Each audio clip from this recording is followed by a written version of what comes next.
बिस्मिल्लाहिर्रहमानिर्रहीम। अस्सलाम वालेकुम स्टूडेंट। न्यूमेरिकल एनालिसिस के आज के लेक्चर में हम system of linear equation start करेंगे। इससे पहले हम नॉन लीनियर इक्वेशन के रूट फाइंडिंग के कुछ मेथड कर चुके हैं, तो उसका थोड़ा सा ओवरव्यू कर लेते हैं कि हमने कौन कौन से मेथड जो हैं वो पढ़े हैं। तो सबसे पहले तो हमने जो मेथड पढ़ा था वो बाइसेक्शन मेथड किया था, जिसके थ्रू हमने इक्वेशन जो है उसके रूट फाइंड किया था, अप्रॉक्सीमेट किया था। उसके बाद फिर फिक्स पॉइंट आइटरेटिव मेथड किया। उसके बाद फिर हमने फॉल्स पोजीशन और रेगुलर फॉल्सी मेथड किया। उसके बाद फिर हमने न्यूटन मेथड किया। उसके बाद सीकेंट मेथड किया। उसके बाद फिर ग्राफे रूट फाइंडिंग मेथड था। उसके बाद फिर हमने स्टीफेंसन एटकन डेल्टा स्क्वायर मेथड किया। तो इसी तरह हमने ये चंद एक मेथड जो हैं वो पहले पढ़ चुके हैं, जिनके थ्रू हम किसी भी नॉन लीनियर इक्वेशन का रूट जो है वो अप्रॉक्सीमेट कर सकते हैं। तो इसमें ये था कि हमने नॉन लीनियर सिंगल एक इक्वेशन के रूट फाइंड किए थे। तो अब हमारा जो नेक्स्ट टॉपिक है वो सिस्टम ऑफ इक्वेशंस के ऊपर है। तो उसमें भी हम सिस्टम ऑफ लीनियर इक्वेशन जो है उनको देखेंगे कि सिस्टम ऑफ लीनियर इक्वेशन हो तो उसके हम रूट या उसकी जो सॉल्यूशन है वो कैसे फाइंड आउट कर सकते हैं।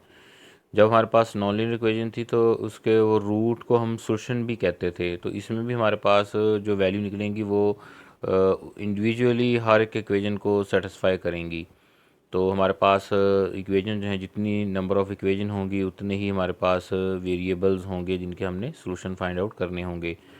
तो ज़्यादा भी हो सकते हैं, तो उसमें फिर हमारे पास trivial and non trivial solution exist करेंगे। तो पहले हम उसको इन जनरल डिस्कस कर लेते हैं कि हमारे पास सिस्टम ऑफ लीनियर इक्वेशन किस तरह की होती हैं। तो ये हमारे पास सेट ऑफ इक्वेशन दी हुई हैं, E1 E2 ई एन तक, हम एम तक हमारे पास टोटल इक्वेशन है। नंबर ऑफ़ इक्वेशन इसमें m है। पहली इक्वेशन जो उसमें a11 x1 plus a12 x2 plus on a1n xn is equal to b1, ये फर्स्ट इक्वेशन है। अब इसमें a11 a12 और a1n ये हमारे पास coefficient of variables x1 x2 and xn हैं, और इक्वल टू b1 है तो ये कांस्टेंट के इक्वल आ जाएगा। तो ये हमारे पास नॉन होमोजीनियस की कैटेगरी आ जाएगी। अगर ये b1 इक्वल टू ज़ीरो होता है तो ये होमोजीनियस कैटेगरी में चला जाएगा। तो लीनियर सिस्टम इसलिए कह रहे हैं कि हमारे पास ये इक्वेशन वेरिएबल का स्क्वायर नहीं है, x1 x2 और xn की फॉर्म में है। अगर यहाँ पर x1 x2 और xn के स्क्वायर्स होते या इसके क्यूब होते तो फिर हमारे पास ये non linear system of equation बन जाता। इसी तरह आप अगर E2 को देखते हैं तो उसमें भी a21 a22 और a2n और साथ इसके x1 x2 और xn मल्टीप्लाई हुए हुए हैं। तो ये जो हमारे पास वैल्यूज़ x1 ये वाली आ रही हैं, ये सारी वैल्यू हमारे पास वेरिएबल्स हैं। इनकी वैल्यू हमने इस सेट ऑफ इक्वेशन में से फाइंड आउट करनी होती हैं। और साथ जो एज़ की फॉर्म में लिखे हुए हैं, जितने भी आपके पास हैं, a21 है, a22 है या a2n हैं, ये सारे हमारे पास ये कांस्टेंट हैं सारे, b1 टू bm तक। और ये जो इस साइड पे आ रहे हैं सारे, ये हमारे पास कोफिशिएंट हैं। कोफिशिएंट ये सारे कोफिशिएंट ऑफ x2 हैं, इसी तरह ये सारे कोफिशिएंट ऑफ x1 हैं। तो ये सारे हमारे पास वैल्यूज़ कांस्टेंट की फॉर्म में वैल्यू गिवन होगी। तो फिर हम इस सेट को सॉल्व करेंगे और इसका सॉल्यूशन फाइंड आउट करेंगे। तो जैसे आप लोगों ने पहले भी सिस्टम इस तरह के देखे हैं, लाइक मैं अगर कहता हूँ कि मेरे पास 2x plus 3y is equal to 7 और इसी तरह x plus y is equal to 10। अब ये मैंने जो अभी बोले हैं, ये दो मैंने इक्वेशन बताई हैं, इसमें दो वेरिएबल हैं x एंड y, और इसको सॉल्व करके हमने क्या करना है, एक्स वाई की वैल्यू फाइंड आउट करनी है। तो ये भी हमारे पास एक सिस्टम ऑफ लीनियर इक्वेशन आ जाता है। तो हम यहाँ पर जो पहला मेथड करेंगे वो गाशियन एलिमिनेशन मेथड है विद बैकवर्ड सब्स्टिट्यूशन। तो इसको हम देखेंगे कि इसमें हम किस तरह इस मेथड के थ्रू अपना जो सॉल्यूशन है उसको फाइंड आउट कर सकते हैं। तो इसको गाज एलिमिनेशन मेथड भी बोलते हैं। गाशियन इसका कंप्लीट नेम है, Gaussian elimination with backward substitution method. तो इसके लिए हमने ये एक सिस्टम ऑफ लीनियर इक्वेशन जो है वो n लीनियर इक्वेशन ले ली हैं, और उसमें जो वेरिएबल हमारे पास दिए हुए हैं वो भी x1 x2 और xn तक हैं। तो ये हमारे पास सेट ऑफ इक्वेशन गिवन है। तो इसको हम system of n linear equation भी कहेंगे। तो क्योंकि इसमें ये E1 और En तक ये हमारे पास total number of equation given है। और इसके अंदर फिर हमने जो अननाउन फाइंड करने हैं, अननाउन हमारे पास कितने हैं, एक तो x1 अननाउन है, इसी तरह फिर x2 अननाउन है और अप टिल xn। तो ये हमारे पास total number of n x जो है वो ये अननाउन है जिनकी वैल्यू हमने इस सिस्टम ऑफ लीनियर इक्वेशन से फाइंड आउट करनी है। तो इसके लिए जो गाशियन एलिमिनेशन मेथड है उसमें पहले मैंने ऑगमेंटेड मैट्रिक्स जो है वो इस सिस्टम से लिखना होता है। ऑगमेंटेड मैट्रिक्स क्या होता है, ये कोफिशिएंट और कांस्टेंट का एक मैट्रिक्स होता है। तो अगर आप इसमें सिस्टम से ये देखें, ये हमारे पास वैल्यूज़ हैं वो सारी A11 A12, इसमें असल में जो ऑगमेंटेड मैट्रिक्स है वो इक्वल टू होता है A इंटू बी। ए और बी मल्टीप्लिकेशन नहीं है, ये ए और बी का एक मैट्रिक्स होगा। बी हमारे पास कौन से हैं, ये सारे बी आईज़ हैं, B1 B2 एंड Bn तक। और इसी तरह ये हमारे पास जो ए है कैपिटल ए, उसमें A11 A12 A1n, इसी तरह A21 A22 A2n और अप टिल ANn। तो ये सारा जो मैट्रिक्स है ये टोटल ए को रिप्रेजेंट कर रहा है।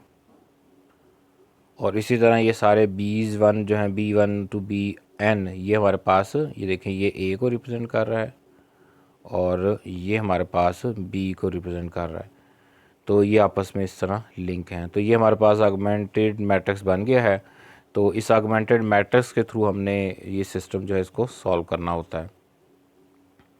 जितने भी कोफिशिएंट हैं उनकी वैल्यूज़ भी यहाँ लिख देनी है, जितने कांस्टेंट हैं उनकी वैल्यू भी लिख देनी है। ये जनरलाइज है। कन्वर्ट अबव मैट्रिक्स इन ट्रायंगुलर फॉर्म, इसको हम ट्रायंगुलर फॉर्म में कन्वर्ट करेंगे। So new linear system of triangular is, तो ये हमारे पास इस फॉर्म में बन जाना चाहिए। तो यहाँ पर A11 आए फर्स्ट में A11 और साथ x1 A12 x2 और इस तरह चलता जाए, और यहाँ से ये वाली वैल्यू जो है ये ज़ीरो हो जाए। तो ये ज़ीरो कब होगा, जब इसके साथ जो हमारे पास 2 1 आ रहा था उसको हमने क्या करना है, ज़ीरो के इक्वल कर देना है, उसको ज़ीरो बनाना है। जैसे भी हम उसको ज़ीरो बनाएं, जब ये ज़ीरो बन जाएगा तो हमारे पास ये पूरी टर्म ज़ीरो हो जाएगी। जब ज़ीरो होगी तो हमारा जो सेकंड रो है वो A22 से स्टार्ट होगी। इसी तरह थर्ड रो जो है वो A33 से स्टार्ट होगी, A44 and up till ANn, और इक्वल टू यहाँ पर सम कांस्टेंट जनरेट होगा ये सारा प्रोसेस करने के बाद।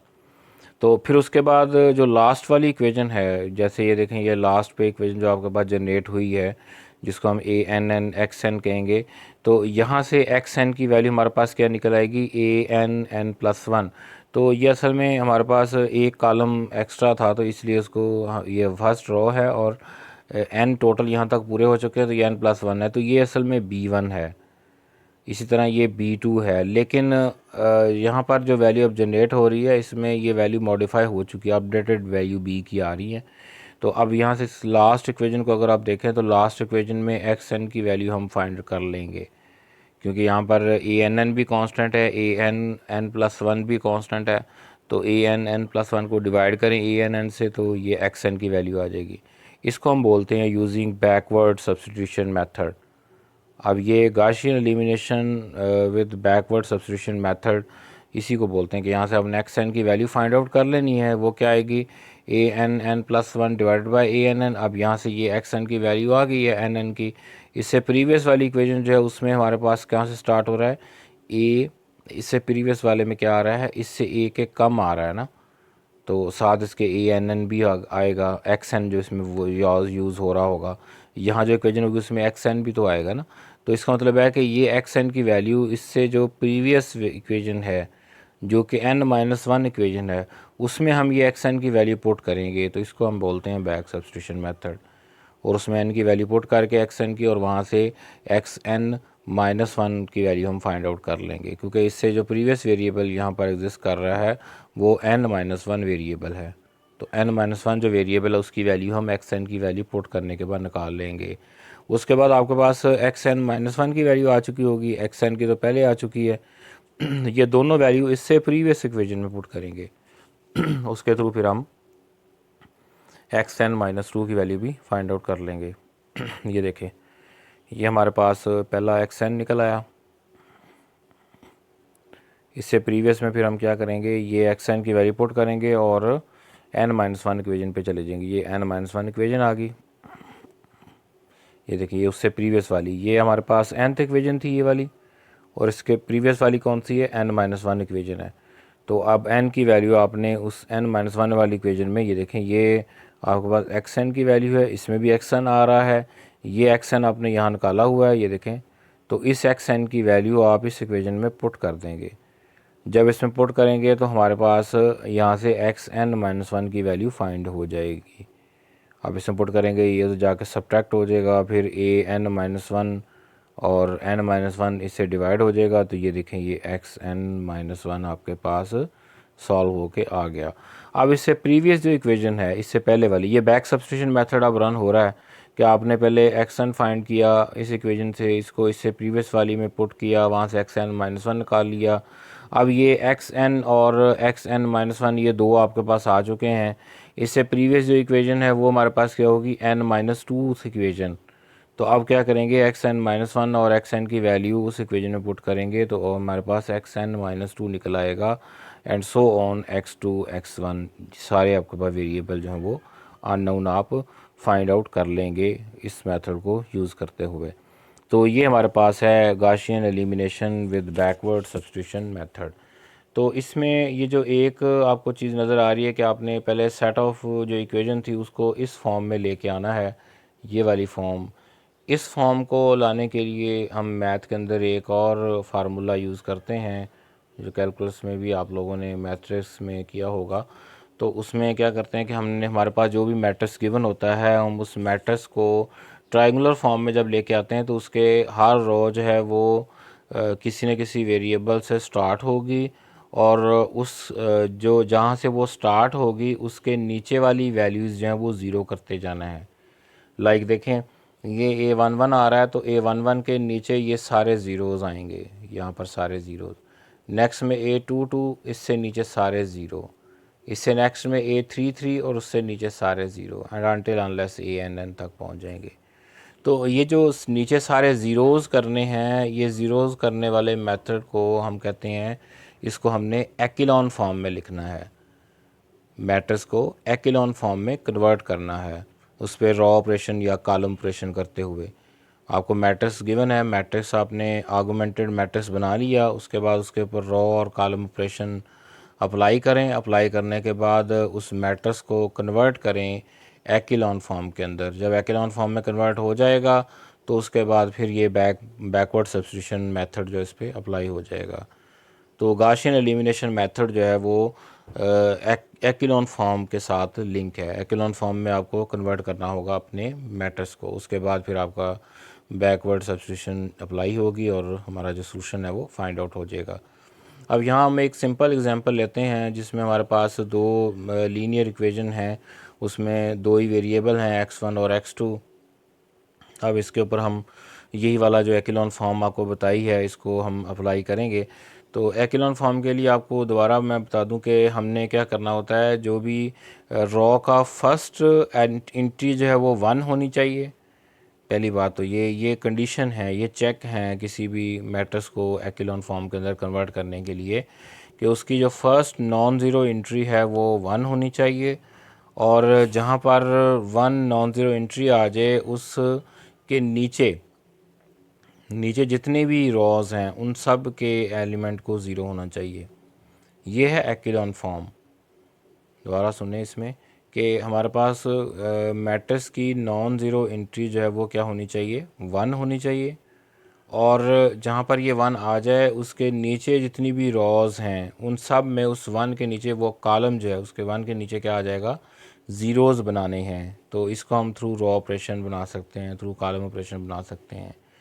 तो अब इस एग्जांपल के अंदर हमारे पास ये 2x1 - 5x2 is equal to 5, और इसी तरह 3x1 + x2 is equal to 16, ये दो इक्वेशन हमें गिवन है। इन दोनों इक्वेशन के हमने सोल्यूशन फाइंड आउट करने हैं। तो इसमें x1 और x2 हमारे पास अननोन है जो हमने फाइंड आउट करना है। तो इसमें अगर a11 देखें तो a11 हमारे पास 2 है, तो इसको हमने यहाँ पर लिख दिया a11। a12 हमारे पास -5 आ गया, इसी तरह b1 = 5 आ गया। और 3 जो है ये हमारे पास A21 है, और A22 इसमें यहाँ 1 था, और इसी तरह B2 जो है वो 16 है। तो ये हमने सारे मैट्रिक्स की वैल्यू जो है इसके अंदर पुट कर दी, जैसे हमने ऊपर अभी थ्योरी में डिस्कस किया था। तो ये हमारे पास ऑगमेंटेड मैट्रिक्स जो है वो लिखा गया। अब नेक्स्ट स्टेप में क्या करना है, नेक्स्ट स्टेप में आपके पास यहाँ पर आ रहा है 2। तो जैसे मैंने अभी आपको बताया कि हमारे पास इसमें हमने एक्लोन फॉर्म के अंदर कन्वर्ट करना है, तो एक्लोन फॉर्म के लिए यहाँ 2 की जगह 1 आना चाहिए। तो हम इसको रॉ इक्विवेलेंट मैट्रिक्स लिख रहे हैं, तो क्योंकि मैं रॉ ऑपरेशन इस पर अप्लाई कर रहा हूँ, तो हमने फर्स्ट रॉ को डिवाइड कर दिया 2 के साथ। फर्स्ट रो को डिवाइड करके 2 के साथ उसको R1 के साथ ही रिप्लेस कर दिया। जो भी ऑपरेशन हमने मल्टीप्लिकेशन, एडिशन, डिवीजन करना होगा वो करने के बाद किसके अंदर चेंजिंग लानी है वो भी साथ रो बतानी होगी। लाइक आप पहली रो जो है उसको 1/2 से मल्टीप्लाई करके उसी रो के अंदर अपडेट कर रहे हैं। तो जो एरो के इस तरफ हम लिखते हैं ये अपडेटेड, जिसमें अपडेशन होनी है, चेंजिंग आनी है, वो लिखना होता है। और क्या ऑपरेशन परफॉर्म करवाना है वो इस तरफ लिखते हैं। अब देखें पहली रो के अंदर ये 2 था, 2 को डिवाइड बाय 2 किया, 1 आ गया, यहाँ 1 आ गया। इसी तरह नेक्स्ट में -5/2, उसके 5/2, तो ये हमारा पहला 1 आ गया जो कि हमारे लिए इसमें 1 लाना था। तो ये फर्स्ट रो ऑपरेशन अप्लाई हो गया। उसके बाद नेक्स्ट अब क्या करना है, 1 के नीचे 3 आ रहा था, इसको 0 करना है। अब हम क्या करेंगे कि जो फर्स्ट रो है उसको 3 से मल्टीप्लाई करेंगे और -R2 कर देंगे। अब देखें फर्स्ट रो में ये 3 आ रहा था, 1 आ रहा था, इसको मल्टीप्लाई किया 3 के साथ और 3R1 -R2 करेंगे, और किस में चेंजिंग लेके आ रहे हैं, R2 के अंदर। अपडेट किसको करना है, R2 को। तो इसको 3 से मल्टीप्लाई किया, इसका जो आंसर आया उसको -R2 किया, तो हमारे पास यहाँ 0 आ गया। ये पहला 0 आ गया जो कि अभी। इसी तरह ये काम बाकी दोनों के साथ भी होगा। लाइक अब आपके पास ये देखें, इसको अगर मैं 3 से मल्टीप्लाई करता हूँ तो -15/2 आ जाएगा, और यहाँ पर क्या है, +1। तो ये देखें ये हमारे पास 15/2 +1, तो हमारे पास यहाँ वैल्यू क्या आ जाएगी, 17/2 आ जाएगा। तो नेक्स्ट में हमारे पास ये 17/2 इसके अंदर आंसर में आ गया। तो 17/2 है। इसी तरह दूसरे में जब 16 के साथ इसको माइनस करेंगे तो वो भी 17/2 ही आएगा। तो ये हमारे पास इसमें चेंजिंग आ गई, दोनों के अंदर रॉ पूरी हमारे पास अपडेट होगी। इससे नेक्स्ट स्टेप में क्या करना है कि आपने ये जो 17/2 था इसको 1 बनाना है। तो इसके लिए हम क्या करेंगे, इस पूरी रॉ 2 को मल्टीप्लाई कर देंगे 2/17 से। जब हम 2/17 से इसको मल्टीप्लाई करेंगे तो ये देखें ये 0 है, 0 को मल्टीप्लाई करें इस पर कोई इम्पैक्ट नहीं होगा, ये 0 ही रहेगा। इसको जब मल्टीप्लाई विद 2/17 करेंगे तो यहाँ 1 आ जाएगा, इसमें भी 1 आ जाएगा। तो अब बैक सब्स्टिट्यूशन में देखें कि ये डायरेक्ट हमारे पास x2 था, तो x2 की वैल्यू क्या आ गई, 1। तो ये पहली वैल्यू तो हम डायरेक्ट फाइंड कर लेंगे। अब x2 की वैल्यू इसमें मल्टीप्लाई करनी है, क्योंकि ये देखें अगर इस इक्वेशन को लिखें तो ये इक्वेशन इस तरह लिखी जाएगी,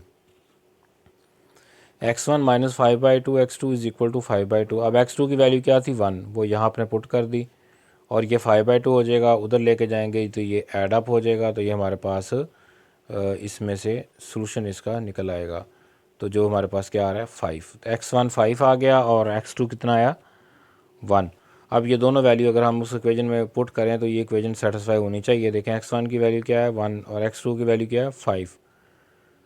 अब x2 की वैल्यू 5 इसमें पुट करें तो ये कितना आ जाएगा, अगर इसको हम हमारे पास x1 की वैल्यू क्या है, 1, x1 = 1 और x2 = 5। तो अब ये वैल्यू हम दोनों इन इक्वेशन में पुट करके देख लेते हैं कि हमारे पास आंसर जो है वो क्या आता है। तो x1 की वैल्यू 1 पुट करेंगे तो यहाँ आ जाएगा 2, इसकी जगह क्या आ जाएगा, टोटल 2। और इसमें पुट करेंगे तो ये कितना आ जाएगा, ये हमारे पास आ जाएगा 5 और 5 25। तो ये -25, तो ये सेटिस्फाई नहीं कर रहा है। इसका मतलब है कि हमने कहीं इसमें मिस्टेक की है। तो अब देखते हैं कि हमने मिस्टेक कहाँ पर की है, इसको चेक कर लेते हैं। तो आप कोई भी अगर सोल्यूशन फाइंड करेंगे तो उसमें आपने ये चेक करना होगा कि हमने कोई मिस्टेक तो नहीं की है। मैं चेक करने का तरीका बता रहा हूँ इसमें। तो हमने मिस्टेक कहाँ पर की है इसको अब देख लेते हैं। ये देखें ये हमारे पास था -5/2। आई गेस हमने मिस्टेक जो की है वो यहाँ पर की है, इस पार्ट के अंदर हमारी मिस्टेक है। तो इसको अगर हम देखते हैं तो ये देखें पहला हमारे पास यहाँ पर 0 आ गया था, हमने 3 से मल्टीप्लाई किया तो ये हमारे पास इसमें मल्टीप्लाई किया तो हमारे पास ये इसका आंसर आया। इसको चेक कर लेते हैं कि 3 हमारे पास हम क्या कर रहे हैं, ऑपरेशन क्या कर रहे हैं, 3r1 माइनस R2। हम R1 को 3 से मल्टीप्लाई कर रहे हैं और माइनस R2 कर रहे हैं। तो इसका मतलब है कि जी इसको मल्टीप्लाई करेंगे तो ये हमारे पास आ जाएगा -15/2। ये देखें ये मिस्टेक हमारे पास आ गई है। इसको जब मल्टीप्लाई करेंगे 3 के साथ, क्योंकि 3r1 है ना, तो ये आ जाएगा -15/2। ये आ जाएगा नेगेटिव साइन के साथ, और नीचे हमारे पास क्या आएगा, -1। तो ये -1 आ गया। तो जब इसका एलसीएम लेंगे तो ये हमारे पास -17 आएगा, -17। ये हमारे पास मिस्टेक है, मिस्टेक अब दूर हो चुकी है इसमें। इसके बाद दूसरे स्टेप में आते हैं। तो दूसरे में क्या है जी, हमारे पास 5/2 है, इसको मल्टीप्लाई करना है हमने 3 के साथ तो 15/2 आएगा, और प्लस नेक्स्ट क्या आ जाएगा 16। तो ये 15 ये नेगेटिव नहीं, ये पॉजिटिव आता है। दूसरा हमारे पास आ जाएगा 15/2 + 16। तो इसका जब हम एलसीएम लेते हैं तो हमारे पास एलसीएम नीचे 2 आएगा और ऊपर कितना आ जाएगा देखें ज़रा। तो ये 15 प्लस, और इसके नीचे कितना आ जाएगा 16, 32। तो ये दोनों ऐड होंगे, ये 17 नहीं बनना, 15 + 16 आना है। और लेकिन ये -R2 कर रहे हैं तो ये नेगेटिव इसके साथ नहीं आना, इसके साथ नेगेटिव आना है। तो ये 15 पॉजिटिव होगा और 16 के साथ जो टर्म आ रही है -32। तो -15 हमारे पास +15, क्योंकि यहाँ पर हम मल्टीप्लाई कर रहे हैं 3r1, तो ये हमारे पास पॉजिटिव टर्म आएगी, ये वाली ये पॉजिटिव आएगी। और -R2 है तो R2 -16 की फॉर्म में आ जाएगा। तो यहाँ आ जाएगा हमारे पास 15 - 32, जो कि -17/2 आएगा। तो ये भी नेगेटिव के फॉर्म में ही आएगा। तो अभी हमने ये गैस लगाया कि दोनों नेगेटिव आएंगे। तो दोनों नेगेटिव हैं, जब इसको हम 2/70 से मल्टीप्लाई करेंगे तो ये भी नेगेटिव होगा हमारे पास। ये देखें यहाँ पर ये भी नेगेटिव होगा और ये भी नेगेटिव होगा। यह मिस्टेक इसमें से हमारे पास रिमूव हो चुकी है। तो यहाँ से x2 की वैल्यू की निकल आएगी, x2 की वैल्यू हमारे पास आ जाएगी 1 ही आएगी। x2 की वैल्यू अगर दोनों नेगेटिव आते हैं तो हमारे पास x2 की वैल्यू क्या आएगी, यहाँ से अगर आप देखें तो x2 हमारे पास -x2 is equal to -1 which is equal to x2 is equal to 1। और जब ऊपर आते हैं तो हमारे पास यहाँ पर वैल्यू जो है वो चेंज हो चुकी है। यहाँ थोड़ी सी मिस्टेक, अभी मज़ीद हमने वैल्यू के साथ नहीं लिखा। तो देखें ये हमारे पास पहली जो वैल्यू थी इसके अंदर यहाँ 0 आया था जब आपने डिवाइड इसको सब्ट्रैक्ट कर लिया। उसके बाद हमने क्या किया था 3r1 - R2 किया है। तो हमारे पास R1 कौन से वाली है, ये वाली इक्वेशन, ये वाली, इसको हमने 3 से मल्टीप्लाई करना है। तो पहला हमारे पास कितना था -15/2 + 1, सॉरी -15/2 - 1। तो -15/2 - 1 ये आता था। तो ये आ रहा था -15 और -2 विच इज़ इक्वल टू -17। तो यह नेगेटिव साइन आ गया। दूसरे में जब करते हैं तो हमारे पास ये कितना था, प्लस का 15 था। तो 3r1 है तो +15/2, और उसके बाद फिर -R2 था, R2 कितना है -16। तो ये -32 आ जाएगा और ये प्लस आ जाएगा जो कि -17 के इक्वल आएगा। -17/2 दोनों नेगेटिव आ जाते थे। दोनों नेगेटिव का मतलब है कि हमारे पास एट द एंड ये पॉजिटिव आएंगे, तो दोनों 1 की फॉर्म में ही रहेंगे। तो यहाँ से दोनों अगर 1 है तो अगेन वही वाला आंसर आ रहा है 1 की फॉर्म में ही। तो हमारे पास x2 जो है वो इसमें 1 होगा और x1 की वैल्यू हमारे पास कितनी आ जाएगी 5 आ जाएगी। तो x2 हमारे पास 1 है और x1 5 है। तो अब इसमें अगर वैल्यू पुट करते हैं तो हमारे पास क्या आंसर आएगा, देखें यहाँ मिस्टेक ये हुई है कि x2 1 था और x1 5 था। आंसर हमारा ठीक था, हमने यहाँ पर वैल्यू गलत पुट की है। तो x हमारे पास 1 जो है कितना है, x1 5 है, x1 5 है और x2 कितना है, 1 है। ये देखें x2 कितना था 1 और x1 कितना है 5 है। तो अब ये वैल्यू अगर पुट करें इसमें तो पहली वैल्यू हमारे पास x1 कितनी है 5 to 10, दरमियान में नेगेटिव साइन, x2 कितना है 1 तो -5, तो इसका आंसर क्या आ जाएगा 5। तो ये पहली इक्वेशन को सेटिस्फाई कर दिया। आपको यहाँ पर दोनों इक्वेशन जो है वो सेटिस्फाई करनी है। ये देखें इसमें मिस्टेक थी, जो भी हमने प्रॉब्लम किया है तो यहाँ मिस्टेक आ रही है, लेकिन वो मिस्टेक अगर हम पुट भी करते हैं तो हमारे पास एट द एंड आंसर जो है वही वाले आ रहे हैं जो पहले जनरेट हुए हैं। हमारे पास फंक्शन की जो वैल्यूज़ निकल रही हैं x1 और x2 की वो सेम ही आ रही हैं, लेकिन ये है कि यहाँ मिस्टेक थी। मे बी अगर किसी और प्रॉब्लम में इस तरह आप मिस्टेक कर दें तो आपका आंसर जो है वो गलत आ जाए, तो उसके लिए आपको दोबारा रॉ ऑपरेशन जो है उनको वेरीफाई करना होगा ताकि आप एग्जैक्ट वैल्यू पे अप्रोच कर जाएं। अब दूसरी इक्वेशन को भी हम इसी तरह सेटिस्फाई कर सकते हैं। दूसरी इक्वेशन में हमारे पास क्या था 3x1, x1 क्या है 5 3 15, तो यहाँ क्या आ जाएगा 15 पहले में। उसके बाद प्लस नेक्स्ट क्या है x2 कितना था 1 + 1 विच इज़ इक्वल टू 16, जो कि ये ऊपर है। तो इसमें हमारे पास ये दोनों इक्वेशन जो हैं वो सेटिस्फाई हो गई। तो ये हमारे पास था एक simple system of linear equation है। अब देखें अगर आप इस सिस्टम को गाउसियन एलिमिनेशन मेथड जो है उसके थ्रू ना भी करें तो हम इसको सिंपल अगर ऐड सब्ट्रैक्ट से सॉल्व कर लें तो तब भी इसका आंसर निकल आएगा। तो ये आपको समझाने के लिए कि हम Gaussian elimination method with backward substitution method जो है वो किसी भी सिस्टम के ऊपर अप्लाई कर सकते हैं। तो ये हमारे पास 2 इक्वेशन वाला सिस्टम था, अगर आपके पास मल्टी आ जाएगा तो इसी तरह ये वाला मेथड भी हम उस पर भी अप्लाई कर सकते हैं। तो यहाँ पर हमारे पास 2 इक्वेशन थी और दोनों जो हैं वो सिंपल इक्वेशन थी। अगर आप देखें इसमें अगर सोल्यूशन आप वैसे फाइंड करना चाहें तो इस पूरी इक्वेशन जो सेकंड इक्वेशन आ रही है ये वाली, इसको अगर मैं मल्टीप्लाई कर दूं 5 के साथ, मल्टीप्लाई विद 5, और इन दोनों को ऐड कर दूं तो हमारे पास यहाँ से अगर मल्टीप्लाई विद 5 करूँगा तो यहाँ 5 आएगा और इधर कितना आ जाएगा 15, इसकी जगह 15 आ जाएगा और इधर 16 × 5 जितना भी बनेगा हमारे पास, तो वो वैल्यू यहाँ पर आ जाएगी। जब इनको ऐड करेंगे तो ये दोनों कैंसिल आउट हो जाएंगे।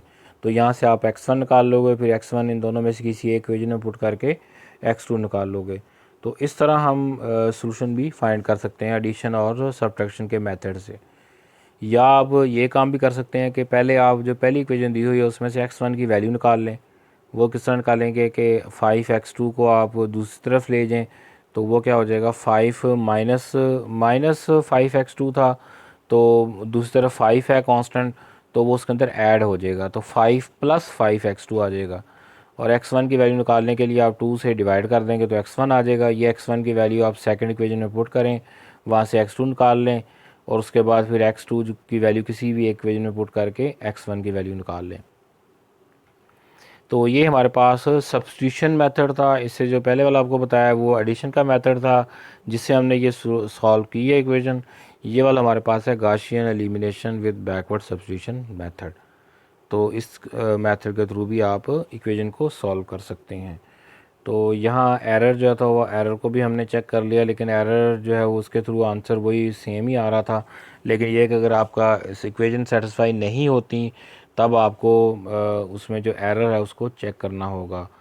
तो इसमें अगर 1 बाय 1 आप जो स्टेप करते जा रहे हैं उसमें अगर कोई मिस्टेक ना करें तो फिर चांस नहीं है कि आपका एरर इसमें जनरेट हो जाए। तो इसमें अगर एक जगह पे एरर जनरेट हो गया तो वो एरर आपका फिर कंटिन्यू रहेगा। लाइक अगर आपने फर्स्ट रॉ ऑपरेशन में या सेकंड रॉ ऑपरेशन में एरर जनरेट कर दिया है, एरर आपके पास आ गया है, तो वो एरर आपका फिर कंटिन्यू रहेगा अनटिल अनलेस आप सॉल्यूशन वेरीफाई ना कर लें। तो इसलिए आप इसको जो भी ऑपरेशन करें उसको बी केयरफुल करें कि आपका कोई एरर का चांस ना हो। तो बिल्कुल क्लियर होना चाहिए। जैसे अब यहाँ पर हमने मिस्टेक की थी लेकिन वो मिस्टेक खैर उसमें नहीं आई, आगे दोनों वैल्यू ही नेगेटिव दोनों पॉजिटिव अगर सेम वैल्यू आ जाएंगी तो वो सेम वैल्यू का मतलब है कि उसमें नेगेटिव और पॉजिटिव साइन कैंसिल हो जाएगा। क्योंकि अगर लेफ़्ट साइड पे भी नेगेटिव साइन है, राइट साइड पे भी नेगेटिव साइन है, तो वो दोनों एक दूसरे को कैंसिल आउट कर देते हैं, तो उसका कोई इम्पैक्ट नहीं पड़ता। लेकिन अगर एक साइड नेगेटिव और दूसरी पॉजिटिव होती तो फिर डेफिनेटली हमारा आंसर जो है वो चेंज ही आता। तो इस तरह आपने कोई भी प्रॉब्लम है उसको जब सॉल्व करना है तो उसमें रॉ ऑपरेशन, कॉलम ऑपरेशन जो है वो ध्यान से अप्लाई करने हैं, और अगर कहीं एरर नज़र आए तो उस एरर को पहले रिमूव करके फिर आगे कंटिन्यू करें।